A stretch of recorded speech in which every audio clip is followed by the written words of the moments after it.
Elhamdülillahi Rabbil alemin. Esselatu vesselamu ala Resulillahi Muhammedin ve ala alihi ve sahbihi ecmain. Esselamu aleyküm ve rahmetullahi ve berekatuhu. Hayırlı günler, Allah subhanahu teala hayırlı turmuşlar nasip etsin. İlk günler bizge tanışlık, tenler bizge selametlik, konuller bizge marifet nurları salıp Allah subhanahu teala'nın rızalığın istevşiler, tabuşular buluğu bizi nasip etsin. Peygamberimiz sallallahu aleyhi ve sellem'nin bir aytgan sözlerinden, hadislerinden, yani bu Cami-i Sagir Suyuti Hazretlerinin sahih jiyintığından kelatirgan bir hadisi, o da bulsa İstaizu billahi minel faqri ve minel aileti ve min en tazlimu ev tuzlamu. Yani Allah subhanahu wa ta'ala şeytandan koşkan kibik. Euzu billahi mineşşeytanirracim diye biz bit. Bunda da istaizu Euzu deyip aşığız, sıyınığız Allah Teala'nın qanat astına fakirlikten, şulay yok fakirlikten yani kişiye muhtaç buludan, hem miskinlikten yani miskinlikке düşüden, miskinlikке degan söz yani zayıflıkka nedir bir zayıf kaludan, şulay yok kişi rencitüden Allah Teala'ya sıyınığız, kişini rencite görmeyiz, hem rencitilüden kişiler tarafından rencitilüden de Allah Teala'ya sıyınığız deyim. Ne için şunun kadar Peygamberimiz sallallahu aleyhi ve sellem bularını sanap gider şu dört nerseni. Fakirlik, yaki miskinlik, yaki kişi rencitü, yaki kişi tarafından rencitilü. Çünkü bunlar bütünüsü de rencitilü mağnesine girer. Allah subhanahu teala elbette rızıkını veriyor, lakin kişinin fakirliği көп vakitte birgen rızıkka şükrana kılmaudan hem yalqavlıktan kelip çığa. Peygamberimiz sallallahu aleyhi ve sellem'in Abu Zer el-Gıffari hazretlerine sahabege aytgan bir sözü de var. Ey Abu Zer, kişilerini küldüre turgan bir sebep bulmuş yatırıp kişiler aldığında kılanıp küldürüp жүрmedi. Nedir bir şoşunday küle turgan bir narsa sebep kelip çıkmasa? Aşı bilen tügül, aşı tügül, misqil ete turgan tügül, maturgına. Şulay yok, armağan keliş yalqavlanmadı. Armağan keliş yalqavlanma. Bunsı yalqavlık. Şu meselelerde de fakirlik de көп vakitte yalqavlıktan kele Allah subhanahu teala bergen rızıkını şükrana kılıp kabul etmevden kele yalqavlık. Yani ey bulur hali. Beni birerisi oşatır hali, birerisi birer hali. Benim şulay yok dege ardım degen bolup, işleyse kelme degen bolup, iş tabalmayım degen bolup. Mine bu bugünkü gündeki şu dört mesele Peygamberimiz sallallahu aleyhi ve sellem sanap ketken fakirlik, miskinlik, rencitü hem rencitülü bugünkü gündeki mümin Müslümanlarının boyunda ne işe 100 yıllar söylenip kelaturgan mümin Müslümanlarının üstünde bulgan bir sınav. Şuna göre mümin Müslümanlar turaturgan jirlikler, cemiyetler, devletler artta kaldı, artta kalıp bugünkü günde bir ağırlık bilen yaşaylar degen mağnanı bilgirdi. Bu sözlerini 100 yıl ilik Şakircan el-Hamidi Hazretleri de şulay yok şu Cami-i Sagir'den mında bir hadisine jiyo işi Allah alim Şeyhülislam Hazretleri de şunu söylüyorlar 100 yıl ilik. Artta kaldılar, rencitilerler iki ut arasında. İkincisi miskinlik. Miskinlikке düşük. Kişiden jelletip, kızgandırıp, ben eminim bulmayındı, ben eminim tigileyindi, ben eminim bulayındı deyip. Şulay yok. Aytganim var, Allah subhanahu teala'nın bir sınavı düşkeş, bir öz gözüm bilen koruge nasip oldu. Türkiye'de bir kadın eri vafat bulup gitti. Şu teröristler neler ötürgenden son 3-4 bala bilen kalıp, özünün balalarını da aşatırlık, hem ondan son şüp jiyip, şunu satıp, şularını toplap, hatta muhtaç bulgan gailelerini aşatıp yürüyor. Onların balalarını uqırga ornaştırıp, özünükilerini de qarayı, onların balalarını da qarayı. Bir kadın kız başı bilen. Kadın kız başı bilen. Köpüsünçe iratlarının takatı jetmeyi, iratlarının küçü jetmeyi bunday narsalarga. Miskinlikке düşmeyi. Miskinlikке düşmüşse Allah subhanahu teala'ga tevekkelegen de hem Allah subhanahu teala'ga ul bire deyip hareket kıla. Hareket kılmışsa bulmuyor.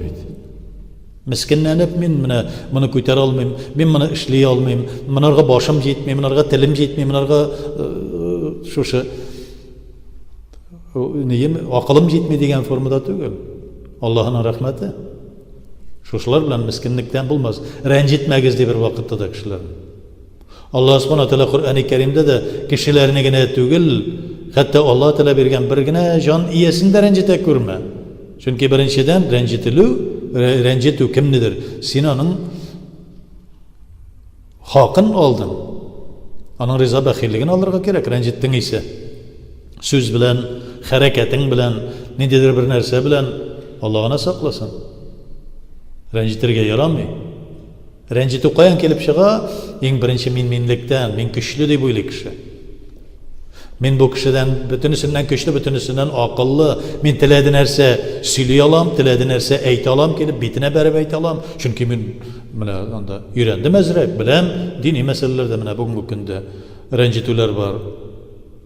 Ниндидер бераз тегеннән моннан өйрәнгән кешеләр киләде. Олы кеше, олы гомер буе намаздан иде жүргән кешегә килеп битенә бәреп, тегеләй, булай, фәлән, тегеләй, төгән дип әйтүчеләр бар. Рәнҗетмә.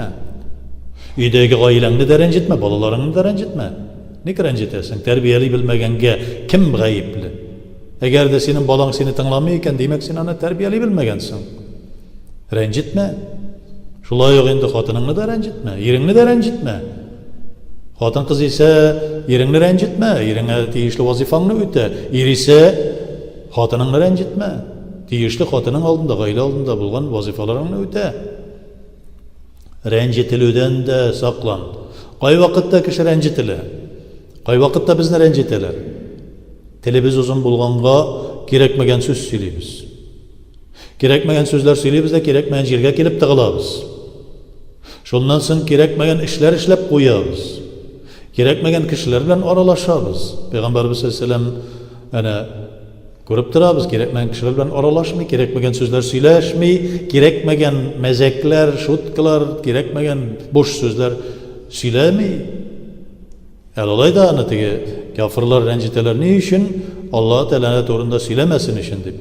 Ләкин Аллаһ Тәгаләнең Куръан-ы Кәримендә дә бар. Әгәр дә буш сүз, кирәкмәгән сүз, кемнедер рәнҗетә торган сүзләр, нахак сүзләр, ниндидер кабахәт сүзләр сөйләнелә торган бер җирдә, бер мәҗлестә утырасың икән, каш. Анда торма ди. Ни өчен? Чөнки Аллаһ Тәгаләнең газабы төшергә мөмкин. Аллаһ Тәгалә газапларга мөмкин шушы мәҗлесне. Чөнки анда Аллаһ Тәгаләнең зикре юк. Чөнки Аллаһ Субханаһу Тәгаләнең анда уйлаучы да юк. Менә шушы 4 мәсьәлә бүгенге көндәге мөмин мөселманнар өстендә. Фақирлек ялкаулык аркасында. Мискинлек шулай ук мискинләнү аркасында, әл-гаилә дип атала. Рәнҗетү наданлыгыбыз аркасында. Рәнҗетелү шулай ук ваемсызлыгыбыз аркасында. Мөмин мөселманнарның гыйлем артыннан йөгерү урынына, гыйлем истәү, тиешле кешеләреннән, тиешле китаплардан истәү, табу урынында җиңел юл белән генә алырга омтылу. Әнә бит теге ниндидер зур галимнәр булган, мин дә алар кебек булам. Куръаннан аятны укыйм да, хәдистән әзрәк укыйм да, китаплар бар, башкалары бар. Китаплар булмасын ишәсең. Абу Хамид әл-Газали бик каты гыйлем өйрәнә һәм гыйлем өйрәнгәннән соң бер карванда барганда шушы юлбасарлар, разбойниклар караванга һөҗүм итәләр. Шушы юлбасарларның башлыгы сандыкларын ала, Абу Хамид әл-Газалиның, олы галим. Сандыкларын ала да, тегендә китапларын туздыра башлый. Ыргыта, ала да сандыктан ыргыта, ала да ыргыта. Ыргытма инде ди, анда минем бүтән гыйлемем ди, Абу Хамид әл-Газали әйтә. Зур галим. Теге юлбасар әйтә, синең гыйлемең монда булгач, син нинди галимсың ди. Yani senin gıylımın bütün, benim ömrüm boyu toplagan bütün gıylımım şuşu kitaplarda di. Senin gıylımın şuşu kitaplarda bulgaç, senin di galim di. Şundan soň Abu Hamid el-Gazali ayta, Allah subhanahu ta'aladan bir nindidir anlaw payda boldu di. Qarali şundan da eger de men gıylımımni yazıp bara turganına bolsam, menim ol başımda turmasa, ol koňulimde saklanmasa, ol nindi gıylım bolasın di. Şundan soň bütün bulgan närselerin yatlap bara. Ni işin yatlarga kuşa? Ни өчен шушылай сакларга куша Алла Субханаһу ва Тааля? Чөнки ятланган, менә Коръән аятларында ятлыйбыз. Булган гыйлемебезне дә, сөхбәтләрендә истә калдырырга тырышабыз. Ни өчен? Аны гамәлгә куяр өчен. Гамәлгә куелмаган гыйлем түгел, рия була. Фақирлеккә китерә. Мискинләнүгә китерә. Шуның аркасында кеше рәнҗетә башлый башка кешеләрне. Шуның аркасында үзе дә рәнҗетелә. Менә Аллаһны сакласын, без бу мәсьәләләрдә һәр вакытта да истә тотып, Аллаһумма әгуду бика минал фақри вал гайлати. Я Раббым, мискинлектән, фақирлектән үзең сакла дип дуа кылырга тиешле булабыз. Дуа кылмаган кешене Аллаһ Тәала яратмый. Дуа кылмасагыз, минем гыйбадәтемне ихтирам итмәсәгез, җәһәннәмгә ыргытам ди Аллаһ Тәала әйтә Коръәни Кәримдә. Шулай ук инде рәнҗетмәскә һәм рәнҗетелмәс өчен кирәкмәгән, Аллаһ Тәала кушмаган җирләрдә булмыйча, кушмаган сүзләр сөйләмичә, кушмаган эшләргә тыгылмыйча йөрү хәерле, рәнҗетелмәстән. Әгәр дә кушмаган җирдә булабыз, кушмаган сүзләрне сөйлибез, кушмаган эшләргә тыгылабыз икән, әлбәттә безне рәнҗетәләр. Аллаһ Субханаһу ва Тәаләгә һәр вакыт шушы дуганы истә калдырсак, Я Раббым, безне фақирлектән сакла, мискинлектән сакла, кеше рәнҗетүдән, җан ияләрен рәнҗетүдән һәм үзебезне дә рәнҗетүдән сакла, Я Раббым дип һәр вакытта да дуа кылабыз. Раббана атина фид дөнья хасанатан ва фил ахирати хасанатан ва кина азабан нар. Аллаһу акбар.